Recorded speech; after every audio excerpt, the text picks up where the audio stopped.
Thank you, Madam, very much. I would like to start my speech by complimenting and saluting the achievements of the Indian forces and the J&K police and the security forces, whoever were present in this entire time of crisis that we've all been in the last 90 days. I would like to first, before I speak about Rajouri, Poonch, Pahalgam attacks, I would like to add Rajouri and Poonch because they have also had huge setbacks during this last few days. But I think Tejasvi Surya is not here, unfortunately. I can't see him in the house. But I would like to tell him and put it on record because I have this document which I can table. He said in his opening speech that Jawaharlal Nehru ji, Pandit ji, the first Prime Minister of India, never encouraged the defense forces. And we've never done anything. This is the first time India has done extraordinarily well in armed forces. He has not only insulted thousands and lakhs of Indian force and armies and their families who have stood so that you and I can be safe. I object to the statement that he has made. And I would like to read out what he said in his speech was, oh, Indo-Pak war, what the first war was a failure. That उसके लिए failure होगा. ये जो इतिहास हमें पढ़ाने बोल रहे थे ना, खुद पढ़ो ये सर. नहीं होगा तो ये बता देती हूँ मैं. Indo-Pak war, the first time we won. Operation Polo 1948, Hyderabad into Indian Union, September 1948, is a success of the Indian Army. Operation Vijay 1961, Goa, Diu, Daman, military operation led to the liberation of the Portuguese enclaves, completing India's territorial integration, December 1961.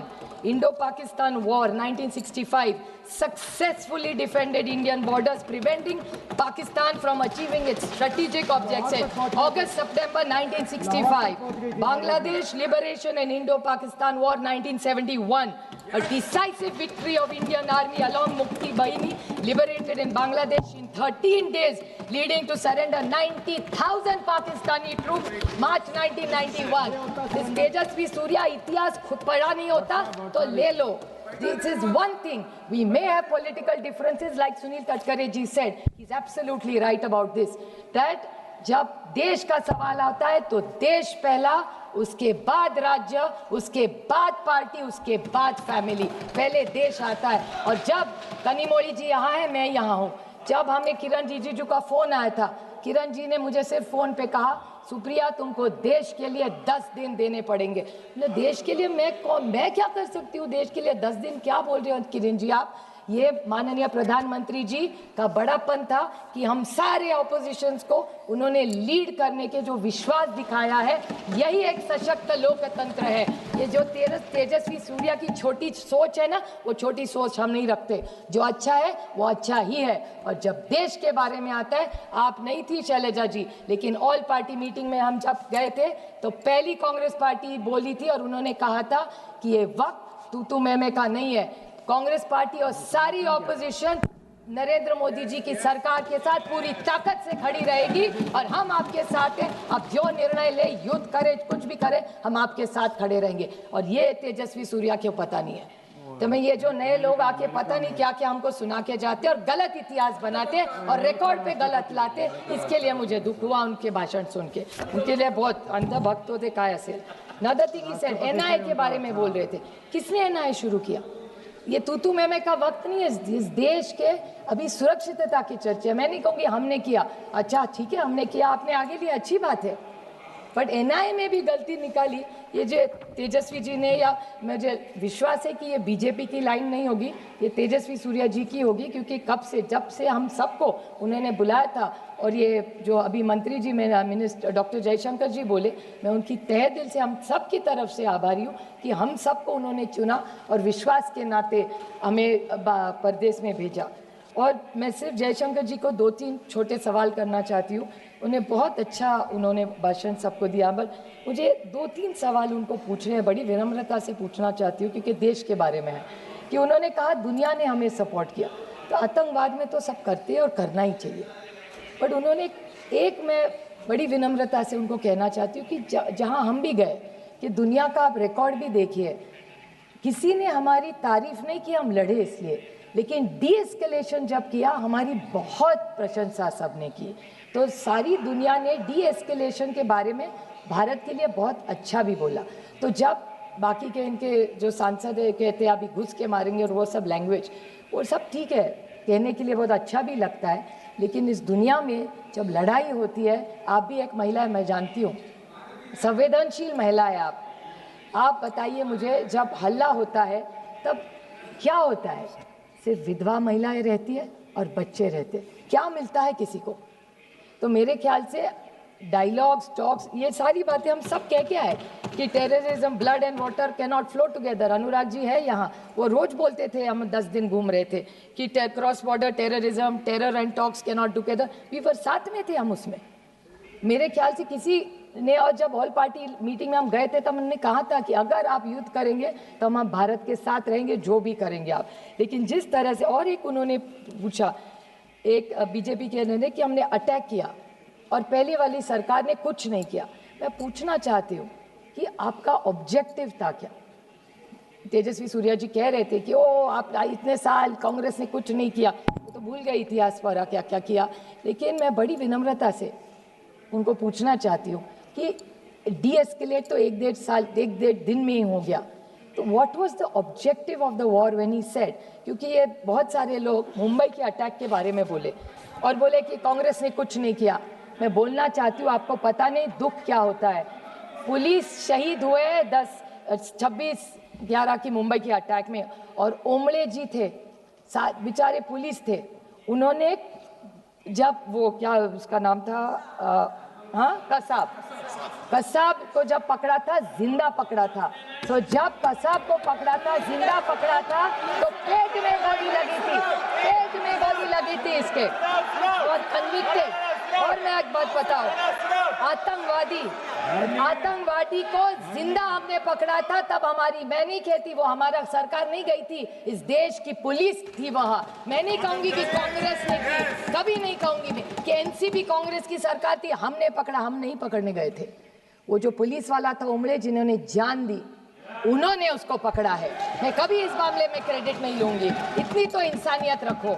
नवंबर 21 में उसको फांसी हुई थी, नवंबर 21 में, हिसाब देती हूँ आपका। पहले कन्विक्ट हुए 2010 में, उसके बाद Mumbai high court, supreme court, mercy petition, execution carried out, और नवंबर 2021 में पूना में इसी को फांसी हुई थी, कसाब को। ये काम हमने किया, हमने नहीं किया, सबने मिलके किया है, इन्होंने भी तब साथ दिया था, और जो सच है वो सच है। अब मैं बोलूँ सर कि पहलगाम, पूंछ, राजौरी, इस पे मैं डिबेट पे भी आऊँगी, और मैं किसी ने यहाँ नहीं बोला, लेकिन मैं जम्मू कश्मीर की सरकार और वहाँ के मुख्यमंत्री के बारे में ज़रूर बोलना चाहती हूँ कि उमर अब्दुल्ला जी ने इमीडिएटली असेंबली में, और सारे एमएलए किसी भी पार्टी को हो वहाँ, उनकी मैं तहे दिल से आभारी हूँ कि सारों ने यूनानिमसली कंडेम किया कि अटैक नहीं होना चाहिए था। तो ये सब के ने वहाँ कभी पार्टी तू मैं नहीं गिरे।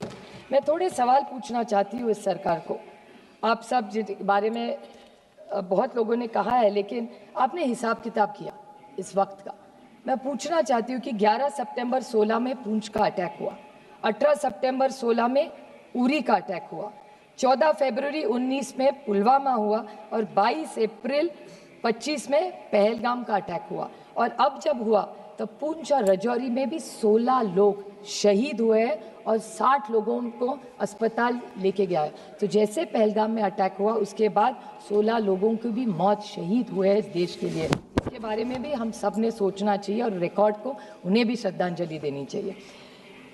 ये सारा जो हो रहा है, मैं आज आरोप करने के लिए खड़ी नहीं हूँ, मैं सिर्फ जो वेदना उस 26 लोगों के, जैसे तेजस्वी सूर्या जी ने कहा उनके निर्वाचन क्षेत्र से कई लोग हैं, मेरे भी निर्वाचन क्षेत्र के, पूना जिस राज्य से मैं आती हूँ, वहाँ की 2 फैमिलीज़ की मैं आपको छोटी सी स्टोरी बताऊंगी। संतोष जगदाड़े और कौस्तुभ गनबोटे।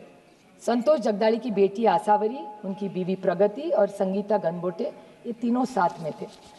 वो लड़की आज मुझे, जब भी मैं उसको मिलती हूँ ना, तो एक ही सवाल मुझे पूछती, ताई, मराठी में बड़ी बहन को ताई कहते हैं। तो ये आसावरी मुझे सिर्फ एक सवाल करती रहती है कि ताई ये सब ठीक हुआ, ऑपरेशन सिंदूर हुआ, आप गए, अटैक हुआ, आप लोग परदेश जाके, सब ठीक हुआ, लेकिन मेरे बाबा को न्याय कब मिलेगा? मेरे बाबा का जिसने खून किया मेरे आंखों के सामने, उनको न्याय कब मिलेगा? 4 लोग, अभी पता नहीं वो 4 थे, 5 थे, 6 थे, पता भी नहीं है। पहले फोटो भी आई, उसके बाद एनआईए का न्यूज आया कि ये 4 वो है नहीं, कहीं और ही है। तो कौन है वो आतंकवाद 4? आए कैसे, गए कहाँ, किसी को पता नहीं है। 2 मिनट में मैं सिर्फ उनकी वेदना आपको बताना चाहती हूँ। तो उनका सिर्फ सवाल इतना है कि वो आए कब, गए कैसे। उनकी माँ का एक इंटरव्यू आपने देखना चाहिए मैडम, मैं टेबल करूँगी, सबने देखना चाहिए।